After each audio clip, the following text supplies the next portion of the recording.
Hello everyone. आज का हमारा टॉपिक है संयोजकता आबंध सिद्धांत, जिसको हम वीबीटी कहते हैं। वीबीटी कहते हैं शॉर्ट फॉर्म में वैलेंस बॉन्ड थ्योरी। इसका फुल फॉर्म होती है वैलेंस बॉन्ड थ्योरी। ठीक है, क्लास 12th केमिस्ट्री से है इसकी।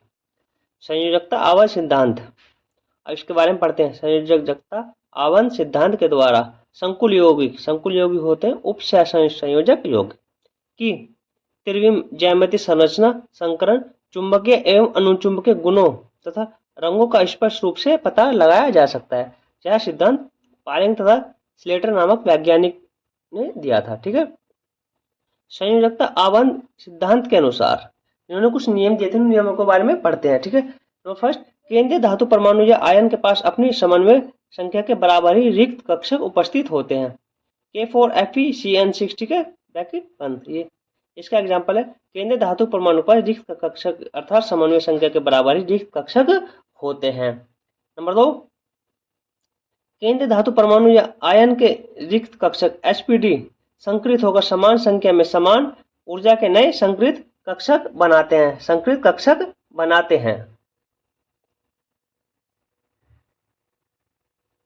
अब समन्वय संख्या अर्थात उपसह समन्वय संख्या को उपसह संयोजन संख्या कहते हैं। संकरण और ज्यामितीय आकृति, अगर हमारी समन्वय संख्या 2 है तो संकरण हमारा sp होगा और ज्यामितीय आकृति रेखीय होगी।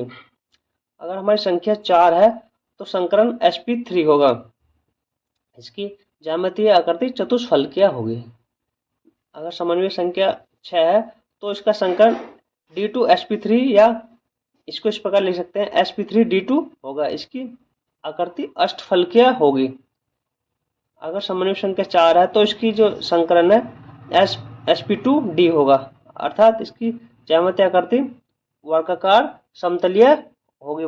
समतलीय होगी। नेक्स्ट देखते हैं,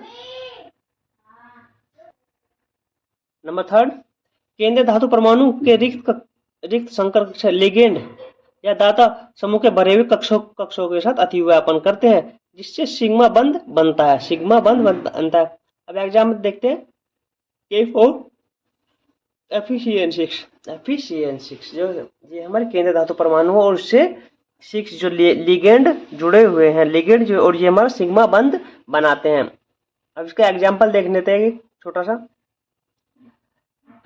उदाहरण Fe6-4। ठीक है, इसका नाम है हेक्साफेराइड आयन का वीबीटी के आधार पर संकरण, ज्यामितीय आकृति, चुंबकीय गुण एवं रंगीन गुण ज्ञात कीजिए। कभी कभी ये एग्जाम में पूछ लेता है। ठीक है, एक एग्जाम्पल है, इसके तौर पर इसे देखते हैं।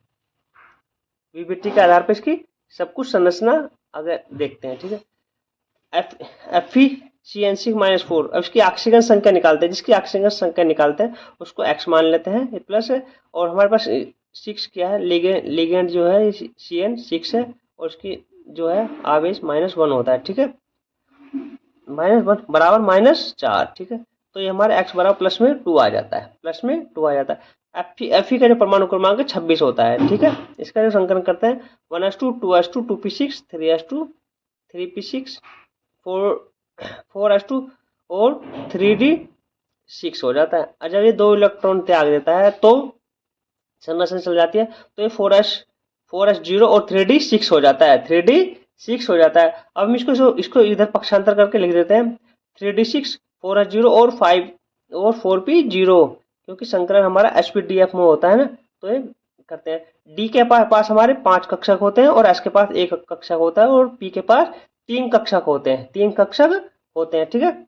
अब इनका संकलन करने हमारे पास कितने इलेक्ट्रॉन है, 6 है, तो हमने एक एक करके भर दिया है, 1 2 3 4 5 और 6, ये युग्म बन गया। ठीक है, और इसके पास कोई भी नहीं है। ठीक है, और इसके पास 0 है और p के पास भी 0 है। ठीक है, अभी हम इनको पेयर बना लेते हैं, तो ये इधर ट्रांसफर हो जाएंगे। तो पेयर बना लेते हैं तो ये इधर ट्रांसफर हो जाएंगे, तो इस प्रकार ये इधर ट्रांसफर हो गए।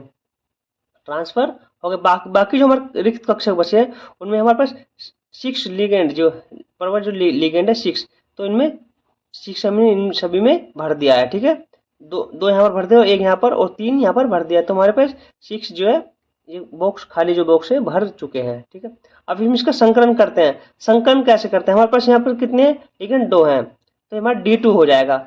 यहाँ पर S में कितना है, 1 है, तो ये S हो जाएगा। और हमारे P के पास कितने हैं, तो ये P3 हो जाएगा, P3 हो जाएगा। और इसका संकरण D2, क्योंकि दो है हमारे पास यहाँ पर, ठीक है, और S में कुछ नहीं है, ठीक है, S में एक है तो S को ऐसे लिख देंगे। और P में कितने हैं, P में भी हमारे 3 है, तो D2sp3 इसका संकरण हो जाएगा।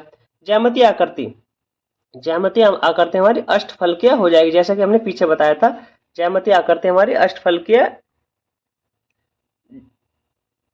D2sp3 या sp3d2 हो जाएगी। हम इसके आकृति अष्टफलकीय हो जाएगी, ठीक है, अष्टफलकीय हो जाएगी। अगर हमारी समन्वय संख्या 6 है तो हमारी अष्टफलकीय हो जाती है।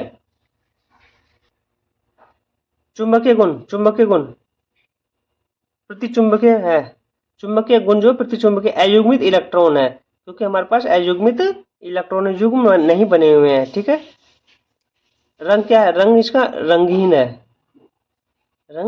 है, ठीक है। नेक्स्ट देखते हैं नंबर 4,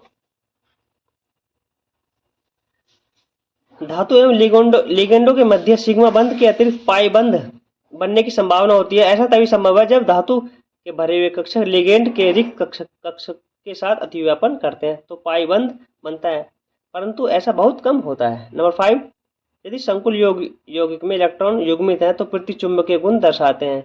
यदि इलेक्ट्रॉन अयुग्मित है तो वे अनुचुंबकीय गुण दर्शाएंगे। वीडियो पसंद आए चैनल को लाइक करें, सब्सक्राइब करें। धन्यवाद।